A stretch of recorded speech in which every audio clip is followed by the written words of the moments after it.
On est au parc des Chantiers. C'est plutôt connu pour être le logement de l'éléphant, mais il y a aussi des trucs à voir en matière de botanique alors. Ouais, j'ai l'impression que je te sens légèrement sceptique en faisant le lancement. Oui, t'as vu, je me dis, mais oui, bon. Bah, pourquoi il nous a emmenés là? Il s'est oui, peut-être c'est trompé.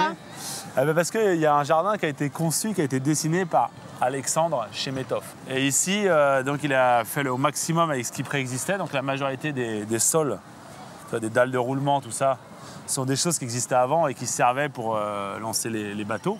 Mais la majorité, par contre, des végétaux, c'est quand même des plantations, puisque sur un chantier naval... Il n'y avait pas trop lieu d'avoir des arbres. Voilà. Même si on peut faire un petit peu des bateaux avec du bois. Mais... Exactement. Ah. Eh bien, c'est bien dit, parce que justement, il a voulu évoquer dans cette zone-là, la zone où on lançait les bateaux, une des zones où on lançait les bateaux, les mâts des bateaux. Ah. Et c'est pour ça qu'il a fait ces plantations rectilignes, avec tous ces arbres qui ont des pores assez triangulaires, voire presque étriqués, et en les mettant de manière très très dense, pour que ça évoque tous les mâts des bateaux qui ont été construits ici. Donc, je pense que ça, il y a peu de gens qui le savent quand ils viennent voir l'éléphant. Voilà. Hein. Ça, vraiment, donc ta moins bête. Hein. Première remarque était particulièrement pertinente. Et là, la deuxième chose, c'est pour évoquer les bateaux. Donc non seulement des mâts, et en plus avec des arbres exotiques. Qui ont voyagé un peu. Voyage, ouais, voilà, c'est ça. Donc on est en Chine, aux États-Unis, et derrière, on arrive en Nouvelle-Zélande et en Australie. D'accord, donc on traverse les océans. Exactement. On y va. On prend des risques de malade. Nous, on est fous alliés, moi, je dirais. À l'intérieur de ce parc des Chantiers, on a plusieurs jardins. Et donc celui-là, c'est le jardin des voyages. Donc il commence avec un palmier qu'on avait vu à la Gaudinière. Rappelez-vous, formidable. Ah, Qui voilà. s'appelait Fortune ou je sais pas quoi. Exactement. Voilà. Et donc, mais on s'enfonce dans ce jardin que peu de gens connaissent. Toi, tu étais déjà rentré là? Bah, je crois pas en fait. Je savais même pas qu'on pouvait descendre. Donc voilà, on vous emmène. Donc on peut descendre par l'aire de jeu, mais à cause des droits, l'image, tout ça, c'est des enfants. On peut pas trop filmer les enfants. On va passer par là dans une des anciennes cales qu'il y avait ici. D'accord. Et ce côté secret alors là, intimiste des jardins, on est secret. dans un vrai jardin. Le petit coin où les amoureuses bécotent, par exemple. Et écoute ce silence.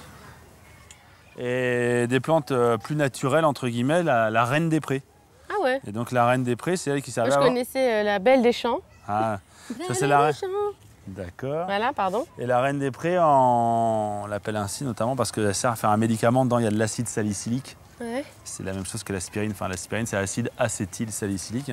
Et donc, si tu vas pas bien, tu as un petit peu de température, moi, c'est ce que je fais ça, enfin les fleurs, en infusion. Et ça va beaucoup Oui, mieux. c'est le petit instant bien-être. Exactement. Et donc, c'est l'aspirine naturelle qui existait avant les petits comprimés. Une des plantes emblématiques des bords de mer et des dunes qui a été implantée volontairement ici. Alors, la feuille de chou. Exactement. Voilà, ça te fait penser à un Juste à côté chanteur. d'Alain Péricube. Voilà, c'est ça. Et donc, c'est effectivement un... Oui, ça fait penser à Serge Gainsbourg, c'est ça? Voilà, c'est effectivement le chou et tous les choux qui poussent dans le monde, tous les choux qu'on a dans nos potagers, viennent tous de ce chou-là. C'est vrai? C'est le chou original. C'est le chou, exactement. C'est des choux qui naissent dans des choux, en fait, vraiment. Et exactement. Et donc, c'est le chou maritime ou crambe maritime. Et donc, ça... Je sais pas, Alors lui, il a de la poussière aussi. Hein, ouais. Ça sent vraiment le chou, hein, si tu froisses. Ah oui. Et ça se mange là, non? Ah si, ça peut se manger, mais t'as un peu de poussière dessus, par contre. Oui, en effet. Il faudrait le laver comme la voilà, mâche, c'est quoi. ça. Mais donc, c'est de ce chou-là qu'est venu le chou-pomme, le chou-fleur, le brocoli. Donc tous les choux qu'on mange viennent d'un chou maritime. Exactement. Étonnant, non? Et ben voilà. Et tu sais qu'au Moyen-Âge, vu qu'on n'avait pas le haricot, le maïs, la tomate, tout ça qu'on a découvert en Amérique, on mangeait beaucoup de choux. C'est en dehors du chou, quand tu regardes ton potager, si tu enlèves tout ce qui nous vient de l'autre côté du monde, tu t'ennuies un petit peu, ça quoi. devait pas être la fête tous les jours, C'est ça. quoi. Une plante typique des prairies sèches, qui adore le soleil, qui est l'achillée millefeuille.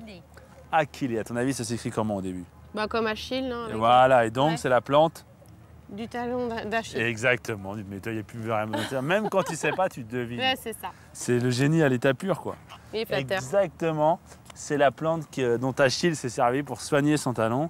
Effectivement, c'est une plante médicinale qui a de bonnes propriétés, mais Achille on a vu l'aspirine tout à l'heure, là on soigne les talons. Exactement, le problème c'est qu'Achille il est quand même mort, alors du coup ça va se demander si elle était si bien que ça, quoi. Voilà. Et une autre plante, là, la fleur, je ne sais pas si tu reconnais la famille. Bah si, ça pourrait être... Si, mais je veux dire, je sais plus. Ça rappelle les roses trémières un peu. Ah oui, carrément. Les hibiscus. Exactement, voilà. Et voilà, et donc on a la même famille, c'est les mauves. D'accord. On appelle ça un lavater, cela elle est en arbre. Et quand on pense à l'île de Ré ou à Noirmoutier, oui. C'est des plantes, les roses trémières, qu'on voit en plein soleil, dans le trottoir, dans le sec. Et donc c'est des plantes qui se débrouillent très bien là. Et la dernière, la plante qu'on appelle Gora, Mhm. hyper classique maintenant, puisque les gens l'adorent et ils ont raison. Elle pousse même dans les pires conditions, même oui, si on non, oublie de l'arroser. Et c'est un florilège de fleurs du 1er juillet aux vacances de la Toussaint jusqu'à temps qu'elle gèle, ça fleurit, ça fleurit, ça fleurit. Et moi j'aime bien, je trouve, on a l'impression de voir des papillons presque qui... Mais oui, mais c'est ce que je Qui me vole. disais tout à l'heure. Ah, tu C'est vois. vrai en plus. C'est très joli. Et donc cette plante elle est américaine à la base, Gora, et maintenant elle est partout dans les espaces verts parce qu'effectivement, même quand on s'en occupe pas, elle prospère, elle nous fait plein de fleurs. Il y a la blanche et la rose. C'était un parc présenté par Romaric. Merci Romaric, on se retrouve la semaine prochaine pour un nouveau lieu.